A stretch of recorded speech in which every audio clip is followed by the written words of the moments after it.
ଏବେ ଆଞ୍ଚଳିକ ପାଣିପାଗ ବିଜ୍ଞାନ କେନ୍ଦ୍ର ପକ୍ଷରୁ ବଡ଼ ଖବର ସାମ୍ନାକୁ ଆସିଛି। 11 ଜିଲ୍ଲାକୁ ସତର୍କ ସୂଚନା। ବର୍ଷା ଘଡ଼ଘଡ଼ି ସହ ଝଡ଼ ତୋଫାନ ହୋଇପାରେ।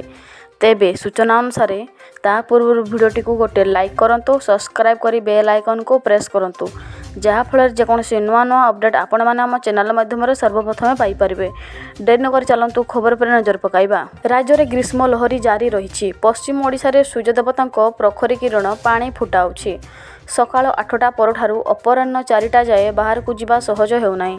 ଏହାରି ମଧ୍ୟରେ ଆଞ୍ଚଳିକ ପାଣିପାଗ ବିଜ୍ଞାନ କେନ୍ଦ୍ର ରାଜ୍ୟର 11ଟି ଜିଲ୍ଲାକୁ ସତର୍କ ରହିବାକୁ ପରାମର୍ଶ ଦେଇଛି।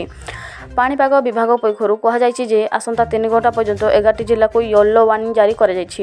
ତେଣୁ ଏହି ଗୁରୁତ୍ୱପୂର୍ଣ୍ଣ ସମୟର ନିଜ ସୁରକ୍ଷା ପାଇଁ ଲୋକେ ସତର୍କ ରୁହନ୍ତୁ, କାରଣ ଏହି ସମୟ ମଧ୍ୟରେ ବର୍ଷା ଘଡ଼ଘଡ଼ି ସହ ଝଡ଼ ତୋଫାନ ହୋଇପାରେ।